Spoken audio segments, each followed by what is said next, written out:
안녕하세요. 이광재입니다. 끝내주는 경제 끝내주게 풀어보겠습니다. 미국에서 아주 흥미로운 정책이 시행되었는데요. 바로 트럼프 계좌입니다. 신생아에게 $1,000를 지급해서 이거를 주식에 투자해주는 제도를 발표했습니다. 이게 장기적으로 어떤 변화를 가져올지, 또 한국의 시사점은 어떤 것을 주는지 분석해 보겠습니다.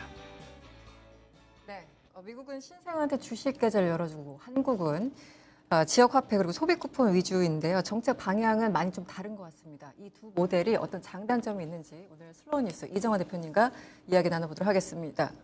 미국은 신생아한테 주식 계좌를 열어준다고 하고 우리는 한국 같은 경우는 지역 화폐 그리고 소비 쿠폰을 지급해 왔었죠. 어떻게 보면 정책 방향 자체는 완전 좀 달라 보이는데요. 이 두 모델 간에 어떤 장단점이 있는지 오늘 슬로우 뉴스 이정환 대표님과 이야기 나눠보도록 하겠습니다. 어서 오세요. 네, 안녕하십니까? 네, 안녕하세요. 10만 구독자를 가지고 있는 우리 슬로우뉴스 이정환 네. 대표님. 우선 트럼프 계좌 자체가 뭔지를 좀 설명해 주세요. 네, 정말 놀라운 그 정책인데요. 올해부터 2028년까지 트럼프 임기 동안 태어난 미국 시민 신생아가 대상입니다. 모든 어린이에게 심지어 그 이민자 자녀도 해당이 되고요. 물론 사회보장 번호가 있어야 됩니다. 네. 이 아동용 IRA라고 우리도 이제 그 퇴직연금을 IRA라고 하잖아요. 이제 이 $1,000를 계좌에 넣어서 18세까지 계속해서 자산을 불려가지고 18세가 되면 이제 그 돈을 찾아 쓸 수 있게 하는 그런 제도인데요. 이 돈을 미국의 주가지수 펀드 S&P 500 같은데 투자를 해서 민간 은행이나 증권사에서 운영을 하고요. 연간 수수료도 0.1% 이하로 굉장히 낮게 책정을 하고 이게 또 재미있는 게 부모나 고용주, 친척, 지방정부 등이 추가로 낼 수 있게 됩니다. 굉장히 수수료 낮은 연금 상품에 정부가 대신 투자를 해주고 그걸 또 돈이 있으면 친척들이 또 추가 불입을 해가지고 수익률 높여보자. 연간 그래서 $5,000까지 제한이 되고요. 네. 그러니까 우리 돈으로 정부가 150만 원 정도를 통장에 꽂아주는데 당장 쓸 수는 없고 이게 이제 성인이 돼서 18세가 되면 이제 학비나 창업, 그다음에 주택 계약금 등 특정 용도로만 또 쓸 수 있습니다. 이게 그러니까 용돈처럼 쓸 수는 없고요. 당장 내 계좌에 돈이 있는데 꺼낼 수는 없는 상황. 그렇지만 이 성인이 됐을 때 크게 좀 도움이 되는 돈이 되겠죠. 그리고 18세 이후에는 이제 우리 퇴직연금하고 비슷하게 동일하게 이제 꺼낼 수 있는데 교육비나 첫 주택 구매 등에만 쓸 수 있고요. 나중에 59세 이후에는 연금처럼 이제 일정 금액을 나눠서 살 수 있습니다. 그러니까 150만 원이 큰 돈은 아니지만 이걸 묻어가지고 종잣돈으로 쓸 수 있다. 그리고 성인이 돼서 사회 나갈 때 도움이 되게. 그다음에 계속 묻어두면 계속 늘어나서 60세 이후에는 연금처럼 쓸 수 있는 그런 네. 국가가 제공하는 재정 출발선이라는 용어를 쓰고 있습니다. 네네. 사실은 뭐 $0보다는 $1,000 일단 꽂혀 있으면 마음은 좀 따뜻해질 것 같긴 한데요. 물론 좀 아쉬울 수도 있는 네. 액수이긴 합니다만 워낙 또 인구가 많으니까. 이게 같이 화제가 된 게 있었습니다. 델 컴퓨터 창업자죠. 네. 이 마이클 델. 네. 이분이 $62.5억, 그러니까 우리나라 돈으로 8조 원을 기부했다고 네. 하는데 어떤 요즘 맥락인가요? 환율 올라서 한 9조 원이 좀 넘네요. 아, 그렇군요. 9.2조 원쯤 됩니다. 네네. 이렇게 이 정도 투자를 하겠다고 했는데 그러니까 이제 이게 올해부터 태어난 아이들이니까 작년에 태어난 아이들은 해당이 안 되지 않겠습니까? 그리고 그렇군요. 사실 모든 아이들이 주기 때문에 이제 보편적 뭐 기본소득 같은 느낌인데 그래서 지금 이제 해당이 안 되는 아이들 그렇지만 중간소득 $15만 이하 지역에 거주하는 아이들에게 무려 2,500만 명에게 돈을 추가로 주겠다. 그래서 네. 이제 추가로 $250를 10세 이하 아동에게 지급하겠다라는 걸 추가로 이제 그러니까 억만장자가 정부 지원에 맞춰가지고 좀 이렇게 플러스로 더 얹어주는 그런 성격입니다. 그래서 네. 트럼프 지금 이번에 이제 $1,000를 받지 못하는 아이들을 위한 보완책이라고 할 수 있겠습니다. 이 현금 지원보다는 자산을 형성해 줘서 출발선을 갖게 하겠다. 네. 이런 이제 정신인데 $1,000면 한국 돈으로 한 150만 원 네네. 정도인데요. 네. 이 큰 돈은 아닌데 이게 대표님이 시간이 지나면 이게 어떻게 성장해 가는 거죠?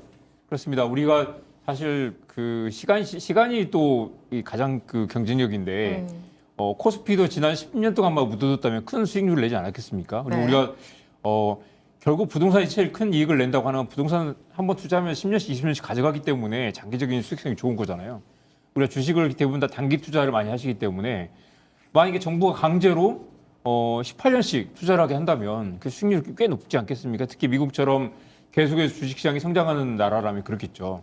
만약에 평균 7% 수익률이라면 지금 1,000달러를 넣어서 18년 뒤면 3,570달러가 됩니다.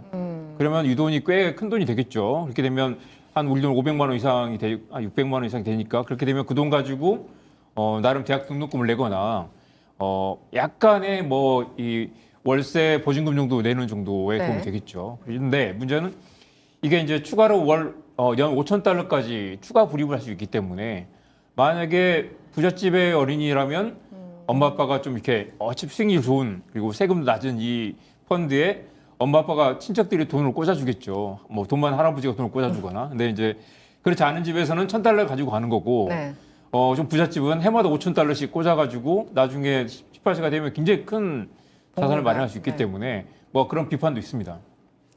어쨌든 돈이 필요하잖아요. 네. 우리도 맨날 뭐 지원하려고 하면 그 돈이 어디서 나느냐. 네. 이번에 이 트럼프 계좌에 필요한 돈은 어디서 마련되는 건가요? 그러니까 우리 하나의 크고 아름다운 법이라고 해서 오빠 법안이라고 했죠. OBBBA 법안인데 네. 이게 사실은 엄청난 감세를 그렇죠. 통한 이제 그 재정 규모를 조정한 법안이잖아요. 근데 감세를 하는 대신에 뭐 이걸 마련해 주겠다라는 건데 전체적으로는 이제 세수가 줄어들기 때문에 이걸 한다고 해서 과연 이게 뭐 이 돈이 세수가 늘어나는 거 아닌데 약간 떡밥으로 이걸 이제 제공을 했단 말이죠. 네. 그래서 이게 2034년까지 150억 달러의 연방 예산이 투입될 거다라는 우려가 나옵니다. 그래서 실제로 미국도 이게 1,000달러면 많이 크진 않고 또 원래 또 이 민주당의 공약에서는 차일드 본드라고 해서 비슷한 공약이 있었거든요. 근데 그거는 연간 2,000달러씩 정부가 해마다 꽂아주는 제도였습니다. 그렇기 때문에 트럼프의 이 트럼프 계좌보다는 훨씬 더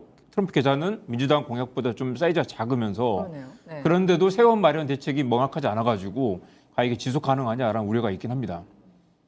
그런데다가 이 아까 말씀드린 것처럼 이게 이제 또 부자 아빠를 둔 아이들만 유리한 그런 구조인데다가 이 우리 출발선을 갖게 만든다고 그랬지만 이게 또 결국 돈을 얼마나 많이 집어넣을 수 있느냐에 따라서 나중에 되면 오히려 이게 더 격차도 벌어질 수도 있다.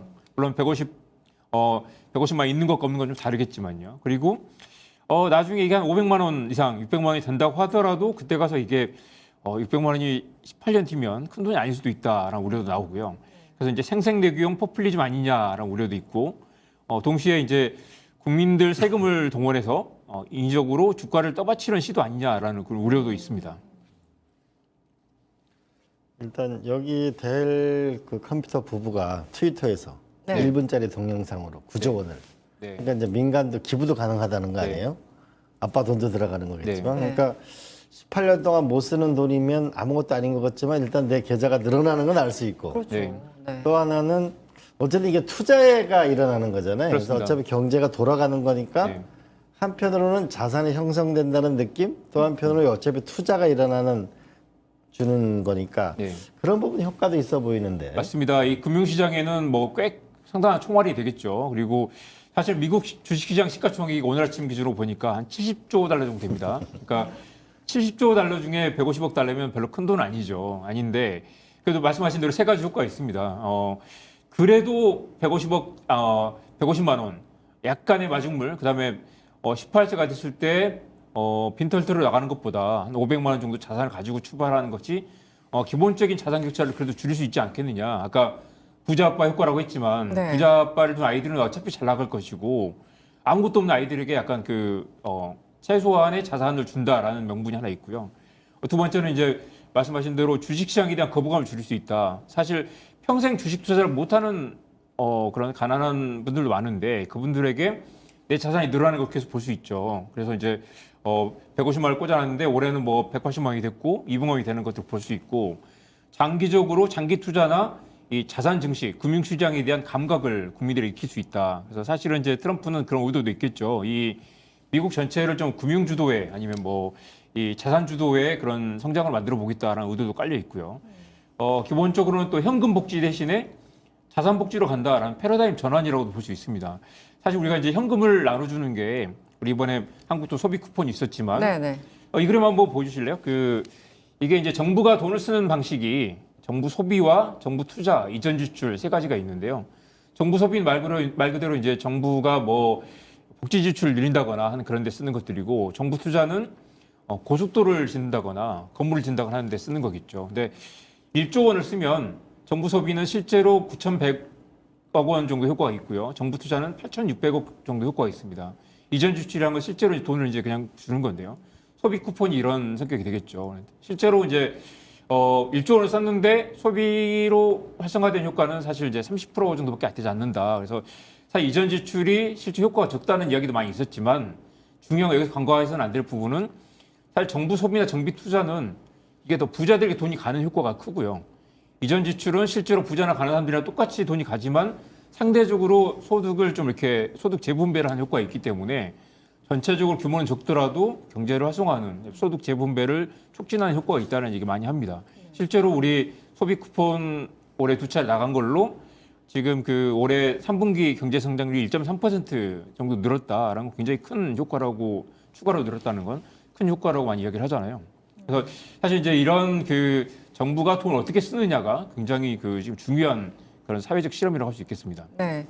뭐 계속 격차 얘기를 하셨고 어쨌든 똑같이 $1,000를 받더라도 할아버지 잘 만난 사람, 네. 뭐 부모님 잘 만난 사람은 어쨌든 격차가 벌어질 수밖에 없는 구조적인 거 이미 설명을 해주셨는데 저 아까 설명 들으면서 이 재원 마련 그 Big and Beautiful Bill 거기서 나온다는 네. 거잖아요. 네.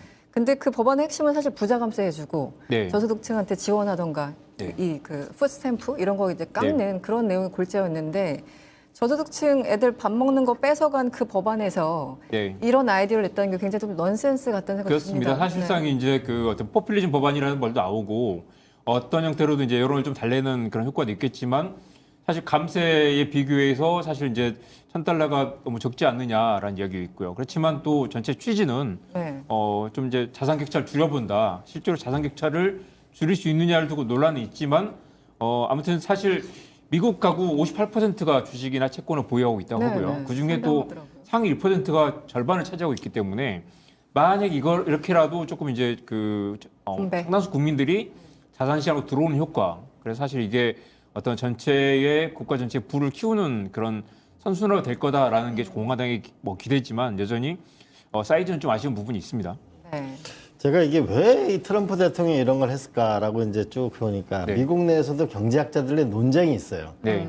하나는 AI 시대가 점점 어려워지고 이 격차가 커지니까 자산을 형성하게 해줘야 된다. 네. 측하고 아니다.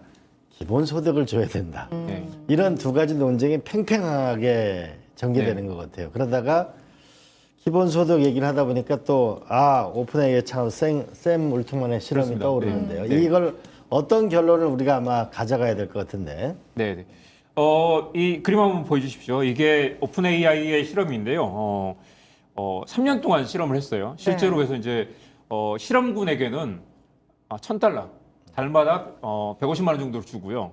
이 대조군에게는 $50 그러니까 한 6만 원 정도 되나요? 그 정도 네, 준 거, 7만 원 정도를 준 거죠. 그러니까 한 7만 원을 받으나 마나한 돈이고 네. 150만 원은 꽤 큰 돈이잖아요. 근데 이제 보시면 실험군에서는 이제 그 파란색이 소득이고 빨간색이 지원금인데, 그러니까 지원금을 꽤 많이 받은 거죠. 빨간색은 이제 실험군이 빨간색이 늘어서 네. 전체 소득이 늘었고요. 그런데 실험군의 이 파란색이 줄어든 건 뭐냐면 이 사람들이 일을 조금 덜 하게 되더라. 아. 그 뭐냐면 일을 안 해. 꽁돈을 돈 나오니까. 받으니까 뭐 이제 그렇게 말하면 미안하지만 예를 들면 하루 10시간 일할까 8시간만 일하게 되더라. 이건 상당히 좋은 효과기도 하죠. 네. 과잉 노동을 줄였다. 아니면 예를 들면 과거에 뭐 우리 같으면 저녁에 대리기사를 뛰던 걸 안 네. 뛰게 됐더라. 아니면 왜냐하면 소득이 150만 이상 늘었으니까요. 그 정도로 이제 충분히 여가를 좀 더 즐기게 되더라라는 그 효과가 있는 거죠. 그런데 이 실험으로 보면 결과적으로 이제 그 대조군은 열심히 일했는데, 그러니까 사실 뭐 그런 그 추가 공돈이 생기지 않는 사람들이 열심히 일했는데 이 공돈이 생기니까 일을 좀 덜하게 되더라. 그리고 실제로 이 지원금에 의존하게 되더라라는 건 이 실험의 한계라고 볼 수 있습니다. 아까 그 이광재 교수님 말씀하신 것처럼 이렇게 현금을 나눠주는 게 사실은 이 실험에서도 나온 이야기가 이 돈이 크다면 크지만 이것만 가지고 삶이 바뀌진 않더라. 근본적으로 계속해서 의지하게 되거나 이 평생 150만 원 준다면 달라지겠지만 이게 3년 동안 주고 끝나는 실험이었잖아요. 이 사람들도 당연히 고맙지만 이것만으로 삶이 달라지지 않더라는 이야기를 많이 합니다. 그리고 이게 끊기면 다시 또 뭐 알바를 하거나 뭐 저녁에 택배를 하거나 대리기사를 하거나 해야 되겠죠. 그래서 근본적으로 150만 원이 삶을 바꿀 수 있는가에 대한 그런 우려. 게다가 오픈 AI가 돈이 많으니까 이런 실험을 했지만 이걸 미국의 일부 사람들 몇만 명에게만 줬던 것이고 미국 전체 국민 다 할 수 있는 것도 아니고 전 세계 모든 사람들에게 이렇게 돈을 나눠줄 수 있는 것도 아닌데다가 여전히 150만 원 부족하다라는 게 이 실험의 결론이었습니다. 그래서 현금을 뿌려주는 건 여전히 많이 뿌리기 어렵고 뿌린다고 하더라도 이것만으로 근본적인 달라지지 않는다. 만약에 AI가 우리의 일자리를 다 빼앗아갈 때 달랑 150만 원 던져주고 이걸로 당신 일자리를 다 빼앗아가겠어 했을 때 이게 근본적인 해법이 되느냐. 게다가 150만 원을 주기도 어려운 상황이라는 거죠. 근데 그 돈을 좀 주니까 네. 그만큼 조금 일을 덜 하더라 그런 통계였잖아요. 주당 어쨌든. 1.3시간 덜 1.3시간. 일했습니다. 근데 네. 그게 아주 물리적으로 숫자만 보면은 네. 뭐 이제 또 일부 보수적인 경제학자들이 이런 얘기 좋아하잖아요. 도덕적 해이다. 역시 돈 주니까 사람들이 일을 하는 뭐 이런 식으로 흘러갈 수 있는데 네. 사실은 일을 좀 덜 하면서 이분들은 행복감을 찾고 그렇죠. 건강에도 좋아지고 스트레스도 줄고 네, 정신 건강도 줄고 삶의 여유를 찾게 되는 그런 이제 그렇죠. 삶의 질이 높아진 효과는 있었지만 네. 이 문제는 이게 돈만으로는- 실험이었고 지속 가능하지 않고 결국 현금 얼마 몇 푼 나눠주는 것만으로는 근본적 네. 문제를 해결할 수 없다라는 게 이 실험의 뭐 안타까운 결론이었습니다. 네. 뭐 한국에서도 여러 가지 실험들이 있었다는 걸로 알고 있는데 네네. 어떤 게 있었습니까? 연천군 청산면 네. 이게 이제 그 이재명 대통령의 경기도 지사 시절에 추진한 그 농촌 기본소득이었는데요. 국민 1인당 월 15만 원을 줬습니다. 아까 이제 미국에서 1,000달러는 150만 원이었는데 15만 원이면 약간 아쉽긴 하죠. 네. 이것도 한번 그림 한번 보여주실래요? 보면 이제 이 그림부터 볼까요? 이게 지금 이제 파란색이 15만 원을 지급하기 시작한 시점입니다. 네. 보시면 이제 지급하기 시작한 시점부터 인구가 반짝 늘었죠. 네. 실제로 이 15만 원 기본소득 때문에 연천군 이주한 사람들이 꽤 많이 됐고요. 그랬는데 시간이 지나면서 2년, 3년 지나면서 다시 줄어서 지금 원래대로 거의 돌아갔고요. 또 이건 연령대별로 본 그림인데요. 보시면 네. 이제 기본적으로 기본소득을 지급하니까 60대가 많이 늘었고요. 60대가 이주를 많이 해왔고 결국 20대와 50대들은 15만 원 때문에 이주를 하거나 15만 원 때문에 뭐 어린이를 더 아이를 출산을 더 많이 하거나 하지는 않더라라는 네. 건데요. 그렇지만 이 실험을 겪고 뭐 이렇게 평가절할 수는 없는 게요. 이게 이재명 정부 특유의 이 지역화폐로 나눠줬잖아요. 그래서 이제 이게 지역 상권을 활성화하고 이 지역화폐로 받으면 이 동네에서 써야 되는 거거든요. 그래서 이제 똑같이 물건을 마트에 가서 사기보다는 동네 가게에서 사고 그렇죠. 지역 상권을 네. 활성화하는 그런 효과가 있었지만 네. 여전히 아직은 이제 사이즈가 좀 작아서 크지 않아서 그런 근본적인 한계는 있습니다.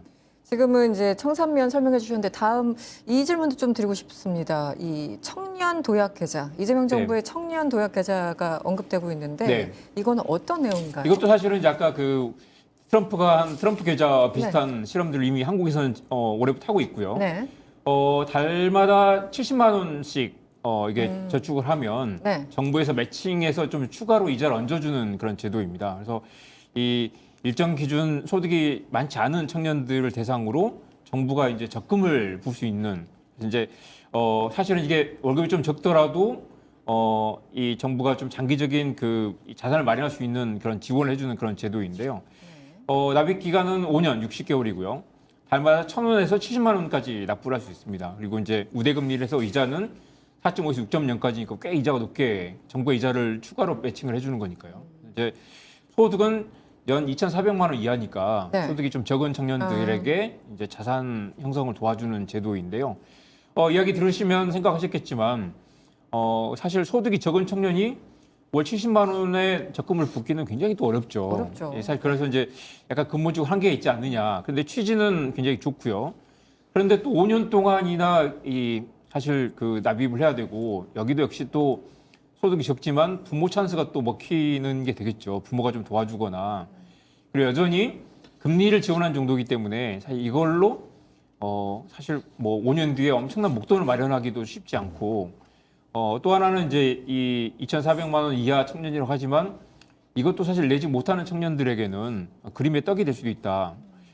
트럼프 계좌와 비교해 보면 트럼프 계좌는 신생아에게 출생 시점에 목돈을 150만 원을 네. 넣어줘서 이 장기 투자를 유도하는 그 방식이라면 한국의 청년 도약 계좌는 일하는 청년들을 위한 5년짜리 단기 적금이라고 할 수 있겠습니다.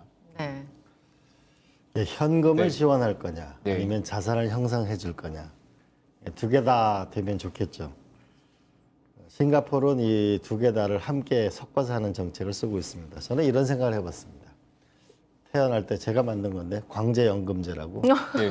광재연금이요? 태어날 네. 때 1억을 국가 펀드에 넣으면 이게 약 20년을 하게 되면 3억 8천만 원이 되거든요. 네, 네. 그럼 1억 원을 줘서 집을 얻거나 공부하거나 이걸 다시 또 65세까지 운영을 하면은 대략 50억쯤 되거든요. 예. 그러면 30억 원을 가지고 은퇴를 하고 20억 원은 국가가 회수하고. 아, 이런 국가 회수라는. 회수까지요? 왜냐면 회수를 해야죠. 오. 그러면은 이게 만약에 1년에 30조씩 들어간다면 나중에는 600조씩 국가가 회수하게 되거든요. 그리고 이거는 사라지는 돈이 아니고 계속 선순환. 계속 돌아가는 돈이니까 뭔가 우리도 이미 미국에 투자해야 될 게 엄청난 돈을 투자해야 되잖아요. 그리고 이재명 대통령의 국가 펀드, 그럼 국가 펀드를 만들면 뭔가 네. 국민들에게 도움이 와야 네. 될 거예요. 이런 쪽으로 한번 과감한 설계를 하면 어떨까? 지금 트럼프가 트럼프 계좌를 만든 것도 세계적으로 사실은 국가주도의 성장 전략, 그다음에 정부가 큰 정부로 가는 큰 흐름에 있지 않겠습니까? 그리고 말씀하신 대로 만약에 신생아에게 1억 원씩 준다면 지금 20만 명밖에 안 되기 때문에요. 한 20조 원이 좀 넘는 정도인데 20조 원으로 만약에 그 교수님 계산대로 아까 200조라고 하셨나요? 나중에 그 20년 뒤에 회수를 할 수 있다면 굉장히 큰 그 국가로서도 상당한 그 이 남는 장사가 될 수도 있을 텐데 사실 이제 이렇게 아까 우리 계속 봤던 것처럼 몇 가지 사례들이 있고 연천군이라든가 뭐 우리 소비 쿠폰도 있었지만 소비 쿠폰도 많은 사람들이 그 이 큰 혜택을 받고 경제 성장률도 약간 올라가는 효과가 있었지만 사실은 더 그 사이즈를 키워볼 필요도 있겠다는 생각도 듭니다. 인천광역시 같은 경우는 지금 이제 I 플러스 1억 드림이라는 이제 저출생 대책을 만들고 있는데 네. 현금을 당장 1억은 아니지만 초등고 교육비 7,200만 원에 뭐 1,400만 원 지원금, 천사 지원금이라고 하죠. 그게 아이꿈 수당 등을 포함해서 2,800만 원까지 해서 딱 1억을 맞춰주는데 실제로 출산율이 꽤 많이 올랐습니다. 아, 그렇군요. 사실은 이제 우리 옛날 부영에서도 부영에서 수생지원금 뭐 직원들한테? 1억 원을 준다고 네. 했잖아요. 실제로 돈을 1억 원을 주면 달라지더라. 사실 150만 원 가지고 바뀌지 않지만 좀 사이즈를 키워서 그리고 실제로 우리 그 인구가 많이 줄었기 때문에 또 이렇게 예산이 많이 들어가지 않았거든요. 좀 이렇게 좀 발상의 전환을 해서 좀 판을 키우는 그런 이 성장 전략 차원에서의 이전 소득을 늘리는 방안을 검토해 볼 수 있겠습니다. 네, 알겠습니다. 지금까지 슬로우 뉴스 이정원 대표님과 말씀 나눴습니다. 오늘 고맙습니다. 네. 네, 고맙습니다. 저희는 잠시 광고 보고 돌아오겠습니다. 파타타타 증권 봉합